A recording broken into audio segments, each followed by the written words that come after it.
Hello and welcome to our CMSUK webinar. We'll be starting the presentation in a few minutes to allow for any last attendees to log on to the system. In the meantime, please make yourself comfortable and take this opportunity to grab yourself a coffee. Alternatively, sit back and relax as we'll be starting shortly.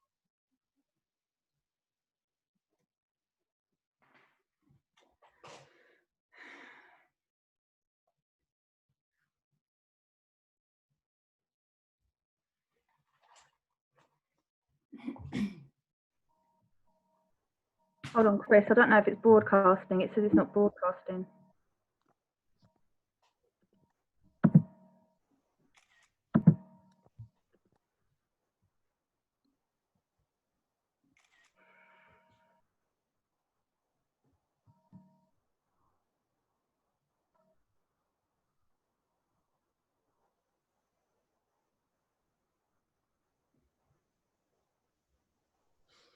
Yeah,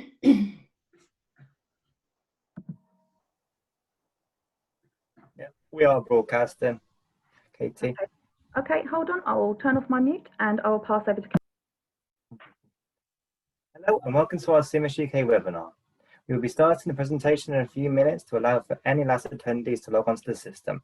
In the meantime, please make yourself comfortable and take this opportunity to grab yourself a cup of coffee or tea. Alternatively, sit back and relax as we will be starting shortly.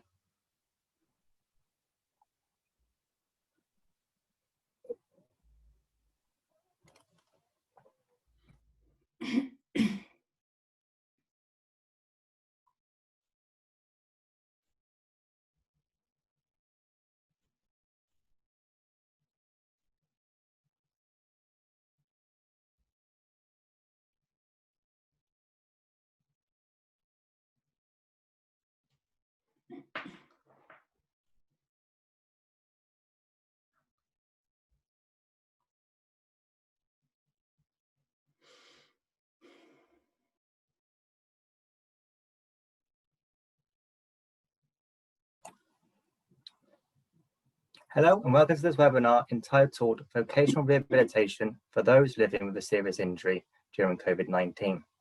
This presentation is being delivered by the CMSUK as part of our Lunch and Learn series of webinars.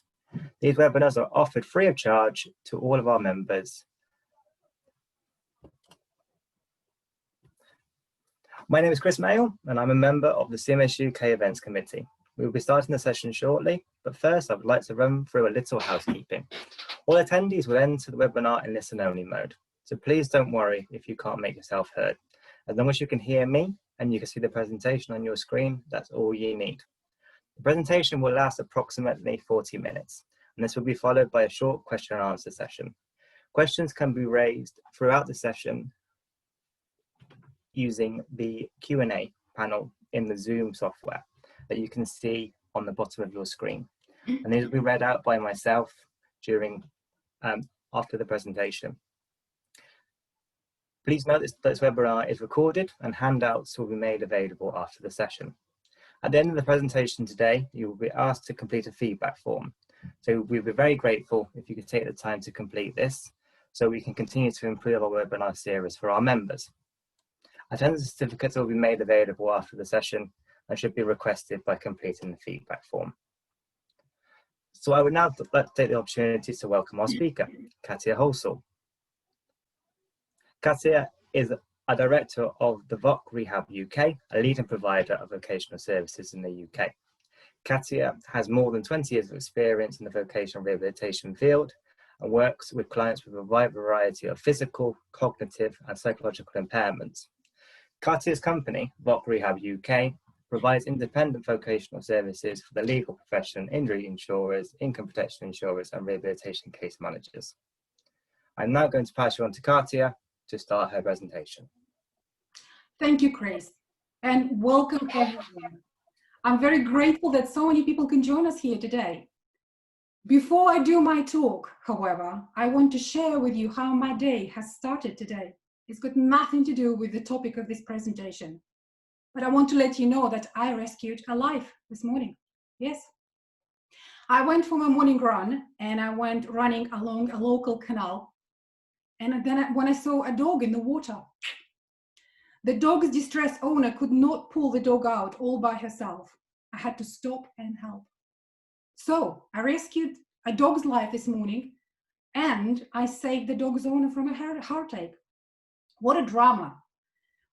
And with the rescue operation completed successfully, I'm now back at my laptop to my desk to deliver this presentation. I hope you've been having a drama-less morning. Let's begin. So this webinar is the same one that I delivered back in July, which was hosted by Irving Mitchell Solicitors. But that said, this is an updated version of this webinar with some new information about the world of work and working practices. Ironically, webinars just like this one are an example of new way of working in our industry. As this is an updated webinar, I also included some new resources, and I will be covering some additional vocational practices too. As a vocational consultant, I have been working with clients with serious health limitations for many years now, as Chris said, assessing their function and capacity for work and identifying suitable occupations. My clients are typically people with disabilities, long-term illnesses, and those who sustained serious injuries such as amputations, spinal injuries, orthopedic injuries, brain injuries, etc. Also adolescents with disabilities. And for many years now, my company, Voc Rehab UK, has been instructed by people just like you, case managers and OTs, as well as injury lawyers and solicitors. So whether you are a case manager or an occupational therapist, we are all here today for one specific reason. It is to explore how vocational rehabilitation can help those people who live with a serious injury during the COVID-19 pandemic. And the aim of this webinar really is to ensure that you can take something back useful to your client and some resources, and then something that you can take to them to help themselves and also to guide your clients through rehabilitation process as well. So vocational rehabilitation is different from medical rehabilitation in that it focuses not on care, but on empowerment and support and enabling clients to take independent steps and actions. By definition, vocational rehabilitation is anything that helps a person to return to work. Vocational rehabilitation is about empowering and encouraging our clients to be organized and determined. I will talk how to support them during the COVID-19 pandemic and keep them focused on their return to work goals. So let's get on. And I wish I could get on, only I cannot change the slides. I might need help of the wonderful Katie here.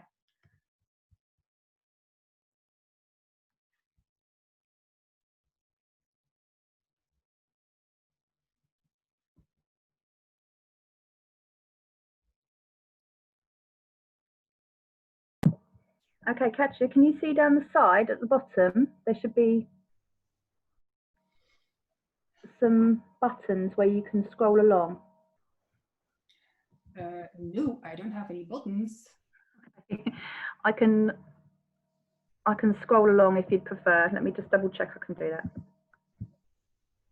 that. Okay, if you want to tell me when you want me to change the bits and pieces. Yeah, next one, please. Thank you so much, Katie. So I am a vocational consultant, and so a number of topics today will be covered from the vocational perspective, starting with the effect of this current situation has on our clients. I will cover the motivational aspect of vocational support, how to focus on abilities and not limitations, now more than ever. Dealing with limiting beliefs and disabling language.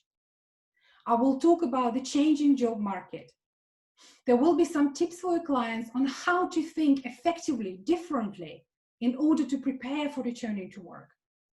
And what you can do to help your clients to set vocational goals and achieve outcomes.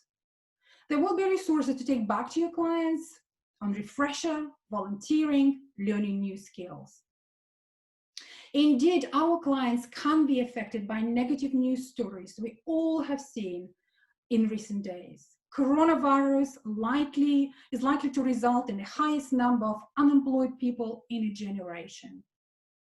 It is understandable that people with health deficits get alarmed and dejected at news stories like that. Because historically, people with health deficits are invariably casualties of tough economic times. So it is very important to help our injury clients and people with serious disabilities to learn how to identify with their skills and uniqueness and not with a disability, and prepare them to return to work now. Over to you, Katie.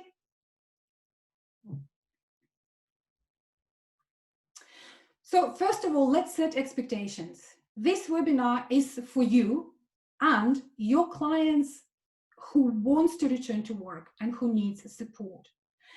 This webinar is not suitable for people who cannot work because of the health limitations, and we know that not everyone can go back to work. For people who does not wish to work, this webinar also would not be helpful.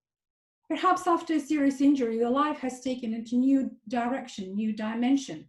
They may have different priorities now. What I've learned from my work as a vocational consultant is there are typically 3 groups of clients.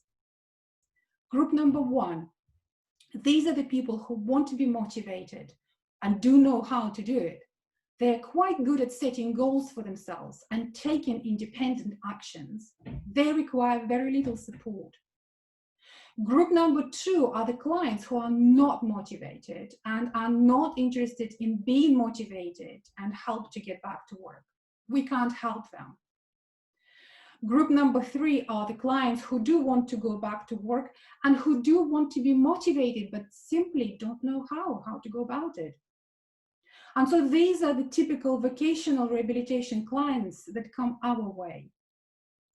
I've mentioned motivation, and whilst Katie is changing to the next slide, let me talk about motivation a little bit more. Thank you, Katie. Well, motivation is a fascinating topic. I often mention it in my talks and my presentations and to my clients as well. Well, did you know that we are all motivated positively towards pleasure, and we are all motivated negatively away from pain? Given the choice between a slice of a chocolate cake and going out for a run in the cold rain, naturally most people, I think, would choose a cake, pleasure. But in terms of focusing on vocational goals, frequently it is a fear of failure that motivates people away from engaging in their job-seeking activities. So tip number 1 from me here is to use motivational techniques with your clients. For example, ask your clients how being in work can help them with improving social interactions, the finances, the family situation, how being in work will give them a sense of achievement, perhaps. So essentially, by using motivational techniques, we can help our clients to explore and highlight the benefits of being in work. And the tip number 2, I think a great way to motivate our clients is to help to see them preparation for work and job-seeking activities, not as a challenge, not as a pain, but as a challenge, and as a project, but not as an unpleasant chore. And as Katie changing to the next slide now, really, so the big question is, how is vocational support for serious injury clients different now during the COVID-19 pandemic compared to the last year, to the year before? My answer is very, very simple. Vocational rehabilitation is even more important now. It is even more important to help our clients with setting well-defined and well-structured vocational goals, to focus on positives, to focus on their abilities, and to build their confidence. Essentially helping our clients to feel empowered so that they are strong enough to cope with the increased negativity around us in these recent months, and to be able to see opportunities even in this difficult situation. Katie? Thank you. So what inspired the idea of this webinar really is, for me, it was John's example. And John is somebody who I know, and John secured a job during not just the pandemic, but during the lockdown as well. Not only that, he secured his dream job and he doubled his salary from his previous job. So I just had to ask John, how did you do it? Tell me a secret. What's happened here? So John told me it was very simple. He decided to prepare and to see what he can do for himself right now. Specifically, John found refresher, he found retraining opportunities, he updated his CV and created a portfolio of his work, which was relevant to the job he applied for. Essentially, John made a great use of his time whilst being at home during the pandemic. So then John's example made me think, if John could prepare and get a job in the midst of pandemic and during the lockdown, can others? And really, isn't this a situation that a lot of our clients are in? They are at home, they are out of work. Can they use the time effectively? Can they enhance their activities of daily living and perhaps rehabilitation still ongoing by adding return to work preparation? And why is it important, Katie? Thank you. Because work is important. Working with people with serious injuries as a vocational consultant, I am well aware how challenging it is for someone who is affected by a serious injury or disability to plan their return to work. Even in the most favorable environment, and even more so now, of course. Work is one of the aspects of their life that has been affected by their injury. It is, of course, a well-known fact that being in work is good for people. Work provides us with routines, a sense of achievement, social interactions, financial independence. Most importantly, really, work is part of our identity. And that's why vocational rehabilitation is an absolute must for any serious injury client or a person with a disability looking for work, whenever appropriate, even during the pandemic. If Katie just could change the slide, please. Thank you. Our clients are more likely to develop negative, limiting beliefs about their disability, limiting beliefs about their ability to have a positive job-seeking outcome. Again, even more so now. A lot of our clients struggle to deal with negative information about their health anyway.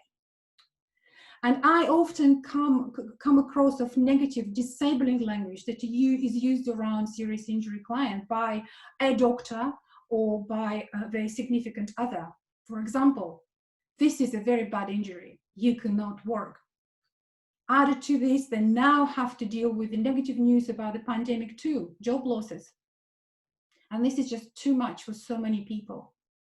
The emotive and negative disabling language and negative news have detrimental effect on people with serious injuries and disabilities. So what is there to do? My tip is this. What I say to my client, do not focus on negative news. And the thing is, news channels pick stories that make the biggest impact on human emotions, selecting the most shocking news. That's how news work. And what I say to my clients is do focus on positive news and inspiring stories about people who do manage to turn around the businesses, the work situation, to adapt to the current situation. People like John, who secured a job during the pandemic. The other thing is very important is having a balanced view. For example, if you read BBC News this morning, one of the news articles says that it's 1,784 firms made plans to cut nearly 150,000 jobs in July. It is a fact. Nothing we can do about it. But having a balanced view means that actually there are 2.8 million active firms in the UK currently that are functioning, that are working, that are providing jobs for other people. Other examples might include positive BBC news back in a few weeks ago about a wedding florist who managed to turn around her business and became a delivery florist and increase her income during the pandemic. Or a hairdresser who managed to build a list of 2,000 people before they were ready to reopen a few weeks ago. Tips here from me would be, again, to use motivational interviewing techniques and questions with your client to positively challenge the limiting negative beliefs and disabling language. For example, how would you challenge a statement, "I cannot work because of my health deficits"? Or something like this, "There are no jobs because of the pandemic." Well, some of the ways of challenging these negative statements would be, yes, there are bad news, but what are the good news also? You might not be able to work full-time. How many hours you think you could work? What tasks do you think you could do? Where could you start? And if Katie just changes the slide again, thank you. Some of the vocational rehabilitation clients are still employed, but most of our clients are no longer employed, can't do the job that they used to do before the injury. So the tip here from me, for if you want to take it back to your clients and they can work through the system themselves, to start with identifying a functionally suitable occupation based on their skills and career preferences. What we do then with my clients, the next step would be, and this is what your clients could also do, is to make a plan. What to do to maximize this person's chances of getting that specific job out of those a couple of occupations perhaps that have been identified. The plan should consist of incremental baby steps that lead to the desired outcome, and I'll talk about it later, how to do this. I strongly believe that it is important to empower and encourage our clients to take independent steps rather than doing things for them, do things with them in terms of support, gradually stepping aside as they gain confidence in their own abilities. Katie, if you could just change the slide, please. So, vocational rehabilitation, it's all about real people. So here I give you Mark. He would be our hypothetical client for the purpose of this presentation. Let's say Mark had a serious injury, has lost his job, he's unsure what he can do, unsure how to look for jobs, and really where to start. So the next slide would be about, thank you. So not only Mark, our hypothetical client, has his life turned upside down because of his injury, his life plans are now even more uncertain. His motivation for returning to work may be affected even more. And the limiting belief statements could be, I won't be able to work because of my health deficits, and now the COVID pandemic as well. My tip and my advice to our Mark would be, start preparing for work now. Benjamin Franklin said a long, long time ago that if you fail to prepare, prepare to fail. And this is where vocational rehabilitation can be so useful for those people who sustain a serious injury. Our next slide will tell you that it feels like a new world right now, doesn't it? With so many changes in the last few months in so many different aspects of our lives.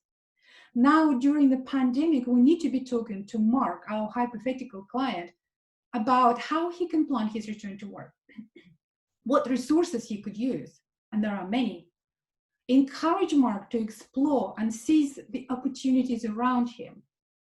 It is essentially important now in the midst of pandemic that we say to Mark, it is possible to find work. Let's focus on abilities, what's available, what can be done. Why is that? Because if Mark seizes the opportunities now, then he will be much more likely to return to work when he is ready and essentially improve the quality of his life. And in our next slide, we will be talking about the changing work pattern. Well, Mark needs to be well aware and stay well informed about the changing work patterns. The fact, of course, is some jobs and some industries that we see on a day-to-day basis are really badly affected, a lot more affected than others. There's no way around it. So for example, at the beginning of September, we learned that Virgin Atlantic was to cut 1,150 more jobs in addition to the previous losses. And even within the same industry, the changes may be dramatic and the differences may be dramatic in terms of jobs availability. For example, retail. So clothing stores took a hit, but online outlets are doing well.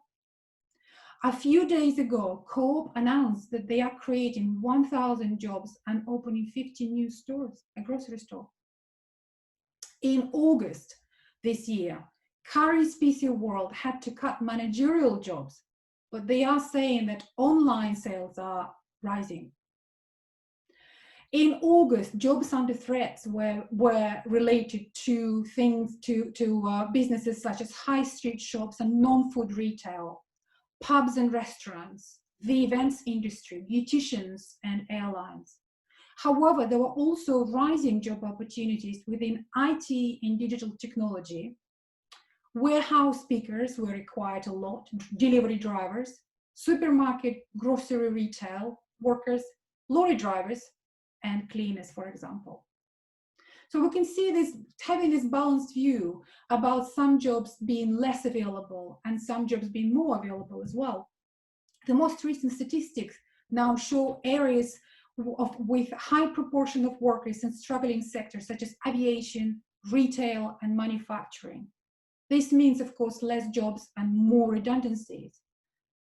We hear also about job losses triggered by the coronavirus pandemic will hurt some parts of the UK more than others. So our hypothetical client, Mark, needs to be looking at that as well. What kind of jobs may be less or more available in his specific location? So we need to ask our Mark, are there jobs now that in less demand?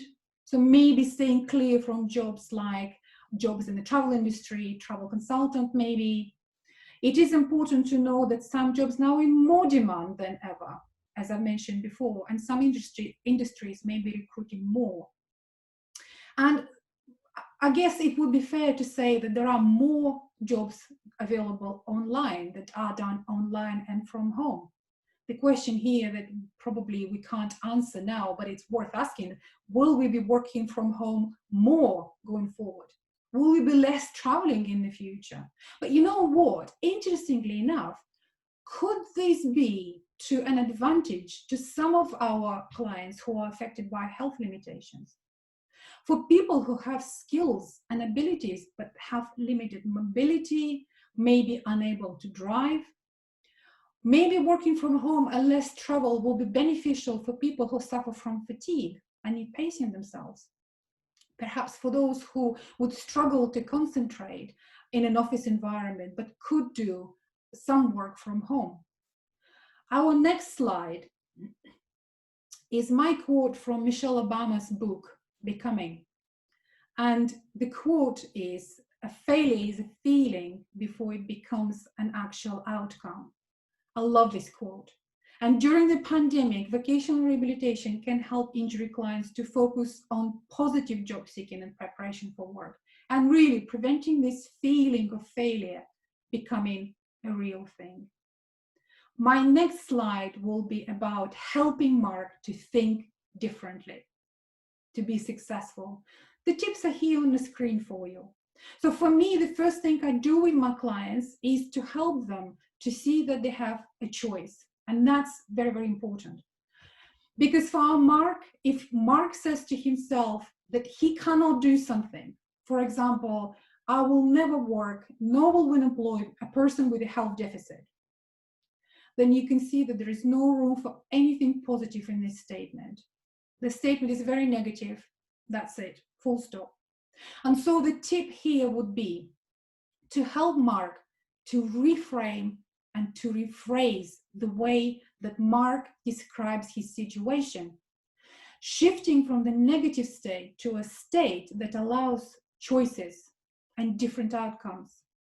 And by doing this, we can help Mark to open doors and allowing possibilities of these different outcomes. So for example, could we rephrase Mark's negative limiting statement like this?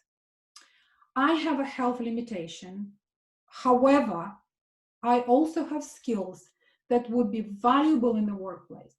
I am good at, etc. So you see, this way, Mark now has a choice. He opens doors to some possibilities. This new statement implies that there is something that Mark can do to return to work, to help himself. Another tip for helping our Mark is to perhaps do one of the things that I ask my clients to do is to do exercises identifying and writing down the skills as well as the unique qualities as a person. That helps to build their confidence. Our next slide will also just give you this one big question, and that's another tip for you. And this tip is about helping Mark to see what in his control right now, even now during the pandemic. So for example, I cannot control the COVID pandemic or the travel industry troubles, but what is it that I can do? What is it that is in my control? How can I prepare myself to return to work? For example, can I do my CV right now? Can I Google how to improve my CV? What is an effective CV? The next slide will be talking about setting outcomes.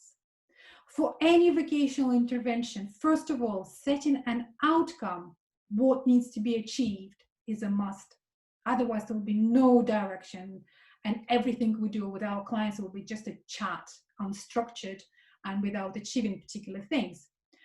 Stephen Covey, a motivational coach, once said, when planning something, begin with an end in mind. And so, using positive language and present tense, our hypothetical client, Mark, needs to set himself an outcome. For example, it is the 30th of November 2020, I am back in work, or I am prepared for work. So essentially, his desired outcome would be, I am back in work. So then he needs to be asking himself, how did I get there? He then will need to start planning stepping stones, and these stepping stones will be Mark goals, what he needs to do to achieve this particular outcome. These goals will bridge what Mark needs to achieve with his current situation. The milestones are manageable and incremental steps. So the next slide will tell us how to do this exactly. So if Mark's outcome, I am back in work, Mark's goals could be perhaps preparing his CV, perhaps looking at creating his online CV, which could be his LinkedIn profile, maybe looking how to prepare for virtual and video interviews, looking around which employers may have virtual job fairs, gaining new skills by volunteering. Mark goals should be achievable, because if they're not, then they could be broken down even more. I said that Mark could possibly prepare his CV right now, but it's not an easy job for every client, and if they've never done a professional CV. So perhaps Mark could start with preparing parts of his CV, like a personal statement to begin with. Mark's goals should be also measurable. How will he know that he is ready to answer a particular interview question? The goals should be meaningful. They have to mean something. How they will get Mark closer to his outcome? Well, our next slide will talk about examples of volunteering as a great stepping stone. And also we know that volunteering could be not just a stepping stone for somebody. Not everybody can return to a paid job. So for somebody, volunteering could be the essential outcome as well. Examples of volunteering that Mark could be exploring here, maybe with mental well-being, coffee mornings, online support groups, vacancies on Mark's local volunteer job center, volunteer center website, maybe doing admin, social media for a charity or gardening. It really depends on his interests. On this slide here, I have selected examples of volunteering with some interesting options here. So you probably heard about a volunteering website called Do It. Be My Eyes is a volunteering website offering opportunities in creating a more accessible world for visually impaired individuals. You can volunteer there. Catch a Fire is a website, volunteering website for people with professional skills who consult and offer vital advice to non-profit organizations.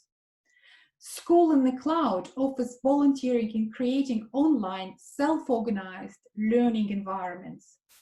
Missing Maps.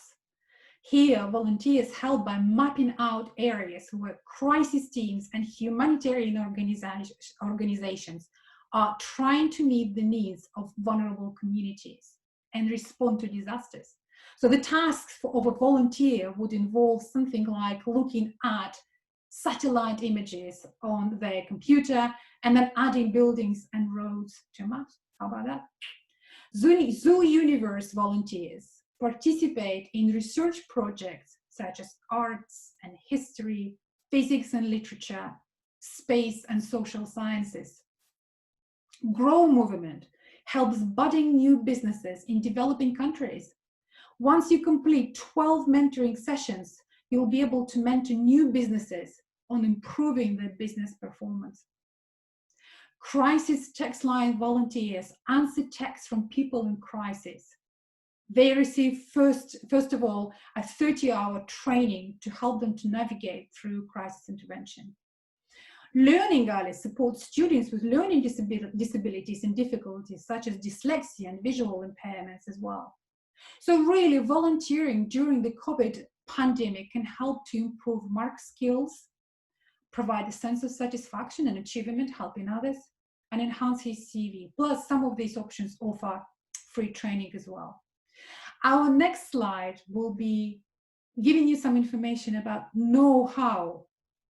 Really, let's talk about how could Mark identify what he could do now for preparing for work, and how he could start identifying what he could do perhaps in the future. So he could start with identifying his career preferences, his likes and dislikes, what he likes doing, what he dislikes doing. He could make a list of his skills. What is he good at? And this is a good exercise, both for building confidence and preparing his CV as well. Mark could ask himself what kind of environment he would like to work, what kind of people he would like to work with, what kind of salary he would be looking at, geographical location for his potential work, hours and shifts. And by doing that, he could create this map of his future potential occupation, narrow things down eventually, and then move on preparing for obtaining what he wants. I think the tip from me here would be that working through these topics would help Mark to do a gap analysis of his situation as well. And what that means is that the topics that I've just mentioned to you would help Mark to see what he already has to his advantage. For example, professional skills, qualifications, etc. And also what is missing. Does he need to renew his qualifications, learn something new, gain new skills by volunteering, maybe do a computer training for refresher? Can all this be done now during the pandemic? Absolutely. Will it help Mark to enhance his employment opportunities now and in the future? Absolutely. My next slide will be talking about maximum impact. During the pandemic, the vocational interventions for Mark should include looking at his skills as in core skills and additional skills. And I talk about skills here a lot. So what are his additional skills? What are his transferable skills that could be useful in finding a job? So for example, rather than looking just for a reception job only, for instance, customer care as a transferable skill could be actually translated in other occupations as well, admin jobs, retail, call centers. So look at the skills from the wider perspective. More than ever, Mark should be now emphasizing his achievements in his CV. Using recruiting agencies, it's also very important. We also always use them in vocational rehabilitation, but look now how they could look for jobs for you as well. New ways for preparing for work, video interviewing, and using LinkedIn profiles as your online CV is now more important than ever. When looking for jobs, it may be useful not just look on job-seeking websites, but looking also at the employers' websites. I've already mentioned maybe virtual job fairs going on. Virtual networking would be suitable for some occupations. My next slide will be continuing know-how and talking about tips for securing a new job for Mark. So Mark should be looking who is doing his research regularly, who is recruiting now, perhaps local to him. Opportunities, new opportunities arising, maybe jobs requiring digital skills. Preparing a good CV, finding a good template, checking spelling, fonts, ask family for feedback is something that Mark could do now. And use resources such as internet, speaking to family, friends, really spreading the word really wide. Another thing that Mark could do now is keep an eye on any new support schemes, and maybe as rehabilitation practitioners we could direct Mark on doing that. For example, Kickstart is a new job creation scheme that is set to run in November this year. This is a scheme for selected out-of-work young people under 25, and they will be offered 6 months work placement to keep them gain experience, skills, and confidence. And this scheme is designed to be a stepping stone to future employment. There is a similar scheme that is being run in Scotland as well. I think it's in the stage of proposal right now.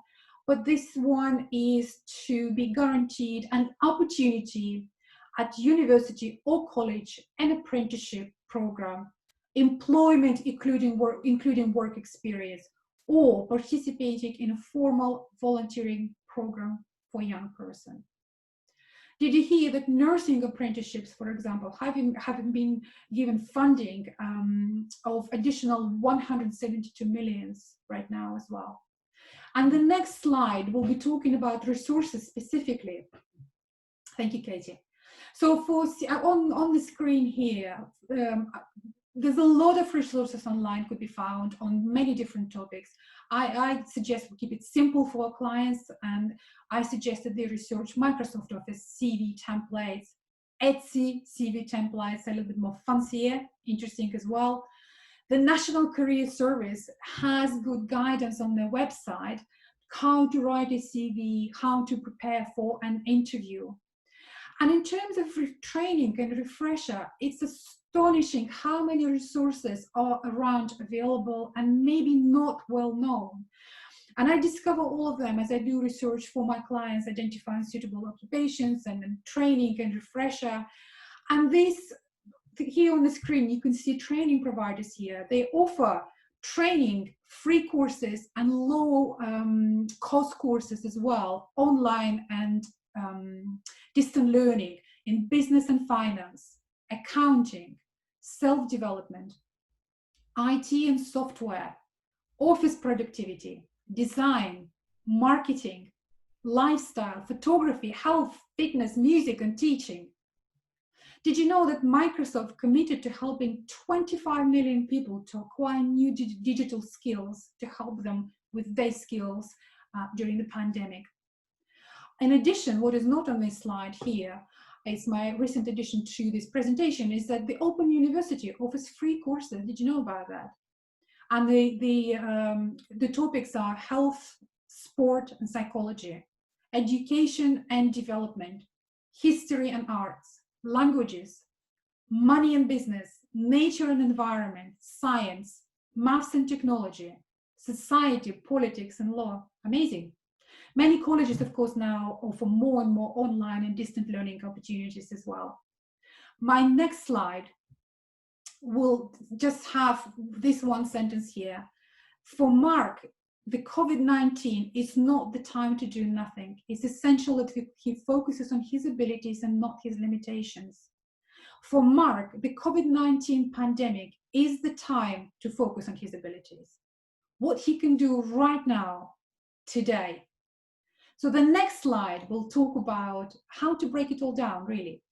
So using motivational interviewing techniques, we need to help our hypothetical client Mark to explore benefits of being in work. We need to help Mark to set his desired return to work outcome, and it should be specific. Using positive and powerful language, we set in an outcome as I suggested before: I am prepared for work, or I am in work. Specific timescales should be set as well. Set the date and the time for preparation, for starting this preparation for work. For example, I am starting preparing for work today at 2 p.m. Yes, just like that. And then, based on this, Mark should make a plan based on his desired outcome. And the next slide will be talking about the components of Mark's plan. The milestones, really, they have to be realistic and manageable. So, for example, no point for our Mark to be setting a goal for himself to complete his CV by 2 p.m. today. I mean, it's already almost 12. It takes time and effort. So the tip here would be... I'm not sure I understand. Oh, thank you, Siri. Sorry, sorry about that. So example here would be to help Mark to say, okay, well, if you can't complete your CV by 2 p.m. today, maybe you could do something about your CV. Perhaps you could write your professional profile statement, which is part of his CV. So break it down a little bit more. Plans should be flexible and adaptable, and Mark should review his plan as he makes his progress, it goes along, to see what may be no longer relevant perhaps, and what other priorities may arise. We should encourage our Mark to make his return to work preparation a regular thing, a habit and a routine. Also, the other thing to mention is that we should understand that Mark should learn to be accountable for his own actions, not to us as his rehabilitation support practitioners, but to himself, really. So, for example, if something on his plan and his list has not been done, Mark has to be honest with himself and ask himself what stopped him. So the motivational tips here we could give to our Mark to ask himself, perhaps who is something not been done. We can ask him or help him to ask himself who is responsible for achieving that particular point. Is it still relevant to you? What could be done differently? What will you gain by achieving that particular milestone or goal? What is in your control right now? What can you do right now? And of course, encouraging Mark to celebrate his achievement is essential. Every big success is built on small and incremental steps. Let's move on to our takeaway slide today. In summary then, what are the takeaways from this presentation today? Well, first of all, in the best of times, vocational rehabilitation is about focusing on abilities and not limitations. It's about championing the things that our clients can do and not being blinded by what they cannot do. How is it different now in the midst of the pandemic? It's even more important in my view. The second takeaway is that there are still jobs available, and there is a likelihood that the change in job dynamics means that working from home perhaps will become far more acceptable in the future, which will be beneficial to some of our clients, because it will remove the need for traveling, allow pace activities. The third takeaway here is that we can support our clients in a meaningful way by encouraging them to take the best use of the time that they've got on their hands right now, staying at home, by researching the job market, learning new skills, attending online courses, and perfecting their CVs.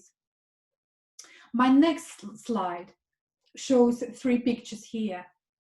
Early in my talk, I told you about John, who was able to secure his dream job during the lockdown. So if John could do it, can other people like Mark do it? Absolutely.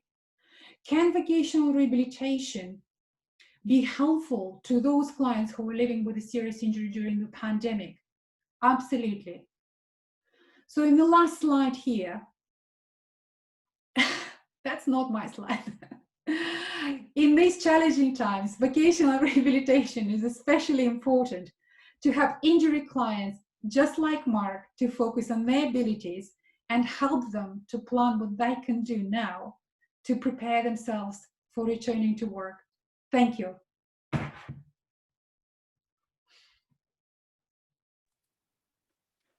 Mute myself there, I was in trouble. And thank you so much, Katya, for your very informative and relevant presentation. I'm sure you generated a number of questions.